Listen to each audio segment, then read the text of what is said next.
오늘은 웨슬레 교회론 세 번째 시간입니다. 오늘 배울 내용은 교회의 특성입니다. 구체적으로 교회는 어떤 특성을 가지는가, 어떤 특성을 가질 때 교회다운 교회가 되는가에 대해서 알아보도록 하겠습니다. 우선 미국에 있는 유명한 웨슬레 신학자인 알버트 아우틀러에 의해서 정리된 웨슬레의 교회가 네 가지입니다. 첫 번째, 교회 단일성은 성령 안에서 기독교인의 친교에 기초를 한다. 두 번째, 교회의 거룩성은 은총의 훈련에 근거한다. 이 훈련을 통하여 신자들의 생활을 믿음으로 어렵다함을 받는 데서 온전한 성화를 이루도록 지도하고 성숙시킨다.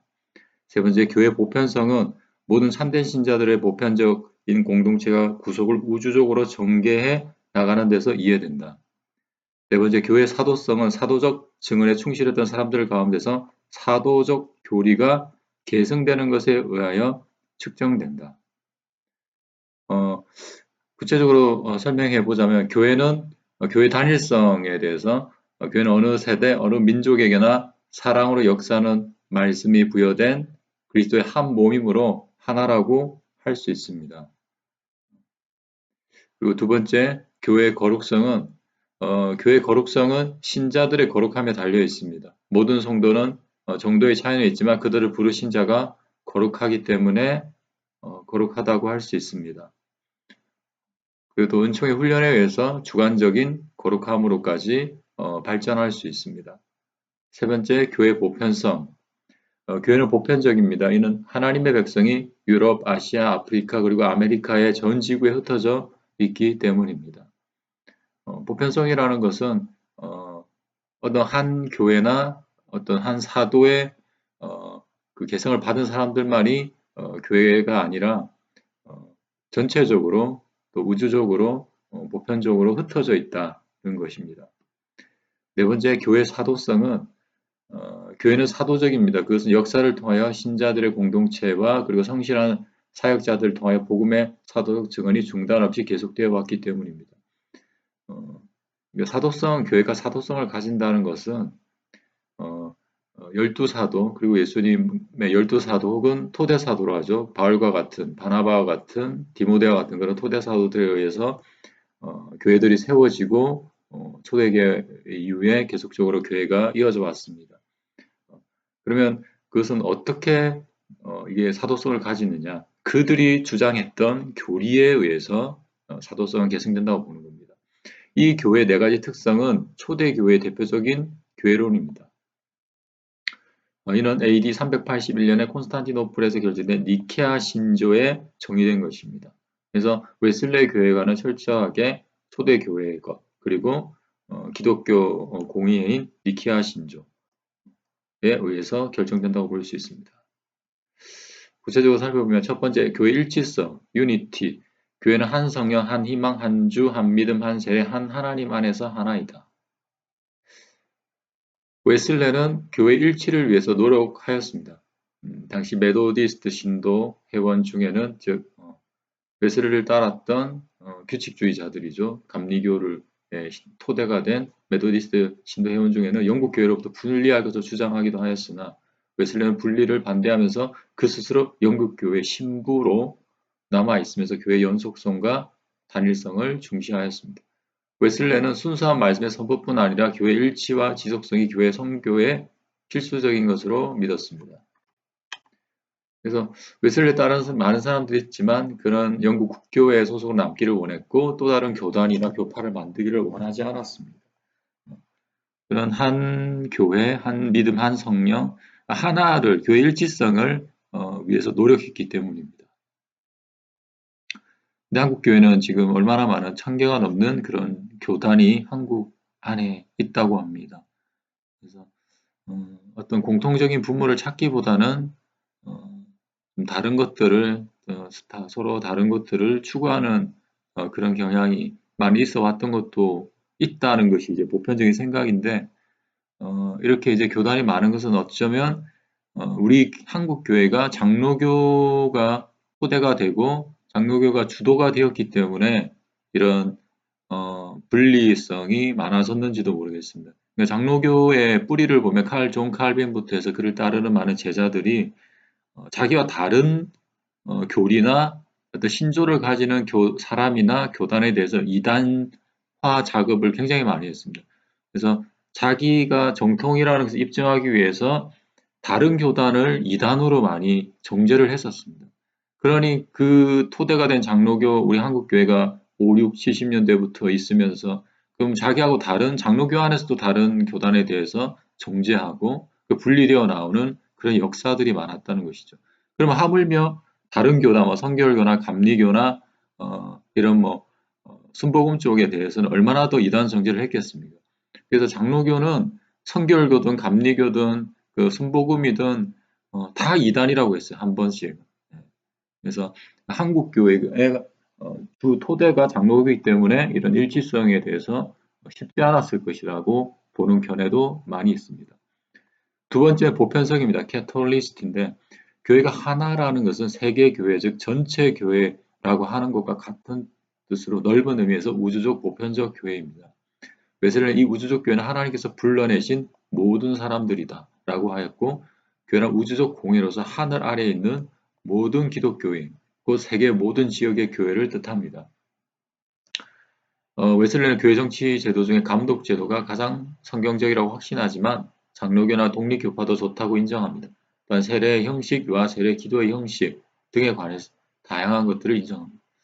그래서 캐톨리스트라면 마치 로마 캐톨릭이 떠오르지만 그런 의미에서 캐톨리스트가 아닙니다. 사실 로마 카톨릭은 로마 보편교회라는 것인데 사실 로마 카톨릭은 그런 자기들만의 그 사도적 개성을 강조를 하기 때문에 우리 종교개혁을 했던 개신교도들이나 또한 그리스 정교 등에 대해서 보편교회라고 인정하지 않는 면이 있습니다. 지금은 조금은 약간의 수정된 면이 있지만 그래도 어떤 베드로라는 그들의 어떤 사도성의 개성을 굉장히 강조를 하고 그래서 다른 교파에 대해서 인정하지 않는 그런 어떤 편협성을 가지고 있습니다. 하지만 웨슬레는 보편성을 지닌다. 그리스도 안에서 우주적 교회를 강조를 했었습니다. 웨슬레는 이렇게 얘기했습니다. 우리는 모두 각자가 자기가 확신하고 있는 대로 행해야만 합니다. 당신은 하나님께서 용납하신다고 믿고 있는 것을 굳게 붙드시오. 나도 그렇게 할 것입니다. 나는 위에서 말한 것도 어떠한 점에서 여러분과 논쟁하고 싶지 않습니다. 그래서 세례 형식, 침례, 세례 다 있죠. 유아 세례를 하는 사람 하는 데도 있고 하지 않는 데도 있고 헌화식을 하는 데도 있고 또 기도의 형식, 기도문을 하는 데도 있고 또 즉석 기도를 하고 있는 데도 있습니다. 이런 것들은 지엽적이라는 것이죠. 가장 본질적인 문제에 있어서 크게 흔들림이 없다면 어떠한 교단이든 교파든 한 교회다, 보편적인 전체 교회로 생각할 수 있다는 것입니다.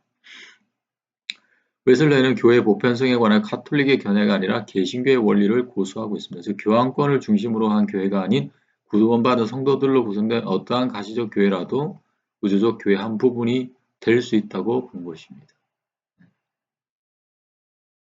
그 다음 세 번째 사도성입니다.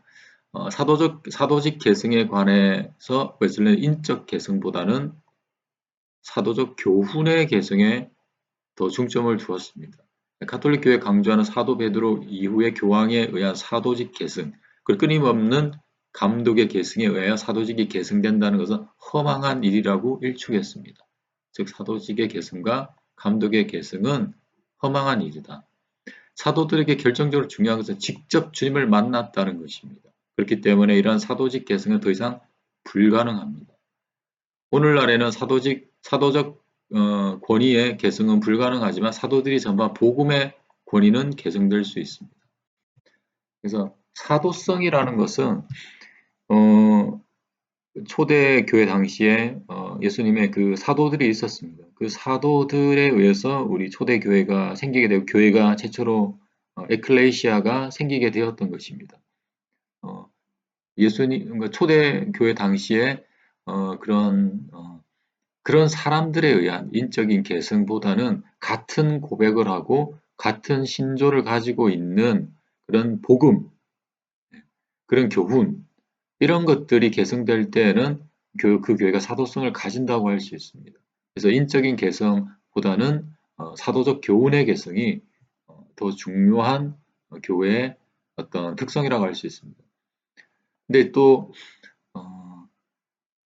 이제 우리 많은 이제 목회자들이나 뭐 사역자들이 이렇게 신학교를 가고 목회자로 세워지고 있지만, 근데 안타까운 일들은 이들의 절반 정도는 어떤 사명감이 없다는 것입니다. 부르심에 대한 확신이 없이 그냥 단지 신학을 하기 위해서 어떤 직업적인 목회자의 길을 가기 위해서 오는 사람들이 절반 정도 되는 것 같습니다. 근데 이런 사람들이 이제 실제로 목사로 안수를 받고 선교사로 안수 받고 실제로 자기의 사역을 할 경우에 사명감이 없고 어떤 직업적인 목회자로 전락할 가능성이 굉장히 많습니다. 그래서 직접 주님을 만났다, 즉 자신에게 있어서 하나님의 부르심에 대한 확신이 무엇보다도 목회자들에게는 필요한 것이다. 그렇게 볼 수 있습니다. 네 번째는 거룩성입니다. 교회는 본질상 거룩하다. 그 이유는 그들을 부르신 분이 거룩하기 때문이다. 그러나 현실적으로 교회는 본래의 모습에서 많이 떨어져 있다. 그렇죠. 교회는 거룩하다고 합니다. 구별되었다는 것이죠. 그것은 왜냐하면 우리를 부르신 하나님이 부르신 분이 거룩하기 때문이에요. 근데 현실적으로는 많이 타락해 있습니다. 그래서 웨슬레는 역사적인 교회의 타락에 대하여 순수한 기독교를 타락시킨 것은 박해가 아니라 오히려 교회에 평안과 축복이 왔을 때라고 하였습니다. 교회를 타락시킨 것은 박해 시기가 아닙니다. 오히려 편안하고 국교화가 되고 물질적인 축복이 많이 왔을 때 교회는 오히려 타락해 왔던 것입니다. 역사 안에 존재하는 교회는 타락하였으나 교회가 여전히 거룩한 공예인 이유는 하나님의 은총이 현재도 역사하기 때문입니다. 두 가지 이유죠. 하나님이 거룩하기 때문에 교회는 거룩하고, 하나님의 은총이 현재도 역사하기 때문에 거룩하다는 것입니다. 교회는 교회를 세우신 하나님이 거룩하기 때문에 질적인 차이는 있지만 거룩하다. 이것을 의식적 또는 객관적 성결이라고 합니다. 그러나 교회는 실제적, 주관적 성결을 이루어야 합니다. 그리하여 그리스도께서 교회의 말씀과 성례전을 통하여 객관적으로 주시는 그리스도의 의, 즉 객관적 성결은 신자들의 신앙과 삶 속에서 응답되는 주관적 성결로 이어져야만 진정으로 거룩한 교회가 됩니다. 그래서 객관적 성결이냐, 주관적 성결이냐. 마치 객관적 성결은 칭의와 같고 주관적 성결은 성화와 같은 것이죠. 그래서 교회는 아무리 타락해도 교회이기 때문에 성결하다고 할 수 있습니다. 거룩하다고 할 수 있습니다. 하지만 실제로 거룩과 성결을 이루어야지 진정한 교회가 될 수 있다는 것이죠. 교회의 거룩성을 인정하였기에 웨슬레는 비록 악한 교역자가 집행한 성례일지라도 그 효과는 인정하였다. 그 이유는 성례 효과는 성례 집행자로 말미암는 것이 아니요 성례 창설자로 말미암기 때문이다. 그리고 그 집행자가 합당치 못할지라도 하나님께서 이로 말미암아 그의 은혜가 단절되는 것을 허락치 않으실 것이다. 그래서 마치 예수님 시절에 그런 대제사장 그리고 제사장들 그리고 성전하고 비교할 수 있습니다. 사실 이 웨슬레의 주장은 사실은 논란이 될 수도 있는 게, 예수님 당시에 대제사장들이 있었지만 그들은 합법적인 하나님의 법도에 따른 대제사장들이 아니었습니다. 불법적으로 세워졌고, 또 그래서 그때 당시 원래 이제 성전에서 제사를 드림으로 죄의 회개를 받을 수 있었는데, 그때 당시 세례 요한의 세례로 의해서 죄 용서를 받았지요. 그래서 악한 교역자에 의해서 집행한 성례가 과연 효과가 있느냐에 대해서는 사실은 논란이 될 수 있습니다. 네. 그래서 되도록이면 올바른 교육자가 집행한 성례 혹은 올바른 교육자를 찾는 그런 노력이 필요하다는 것이죠. 나는 뭐 목회자가 어떠든지 나만 신앙생활 잘하면 돼, 이런 것보다는 정말로 자기가 기도하는 가운데 정말 참되고 하나님께서 부르신 그런 참되고 올바른 교육자가 있는 그런 교회 안에서 신앙생활을 하는 것이 가장 좋겠죠. 그랬을 때 그 사람을 통해서 그 교회에 부어지는 하나님의 은총이 더 클 것이고 더 바를 것입니다. 그래서 그 교회 안에서 신앙생활을 하게 될 때에 세례 요한의 그 세례를 받고 뭐 사도 요한과 또 안드레 같은 사람들이 있었잖아요. 베드로 또한 있었고 그 제자들이 결국에는 예수님의 제자들이 다 되었어요. 그래서 올바른 교육자, 올바른 교회, 올바른 교단을 찾는 노력도 중요한 것입니다. 그래서 웨슬레가 주장한 교회 보편성도 부정할 수는 없지만 그러나 그 안에서 더욱더 우리가 천국 가는 날까지 올바르게 신앙생활하기 위해서 올바른 또 더 좋은 은혜를 받기 위해서 목회자와 또 교회를 분별해서 취사 선택할 수 있는 그런 은혜가 그런 노력이 필요하다는 것입니다. 네, 다음 시간은 웨슬레의 교회론 네 번째 시간을 가지도록 하겠습니다. 감사합니다.